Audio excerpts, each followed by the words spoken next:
Bharatiya Janata party એ સત્તાને સર્વસ્વ માને છે. તમે જોશો કે આજે સત્તા મેળવવા માટે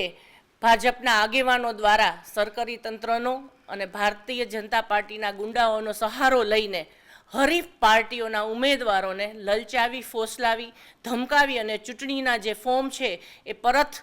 ખેંચાવવા માટે દબાણ કરવામાં આવી રહ્યું છે. ત્યારે લોકશાહીને બચાવવા માટે થઈ અને અમારા જે નવા અને જે ઉમેદવારો છે એને જ્યારે ધમકીના આવી રીતના ફોર્મ મળ્યા, ધમકી માટેના ફોન આવ્યા હતા, તેથી અમારા શહેર પ્રમુખશ્રીએ આ માટે થઈ અને એક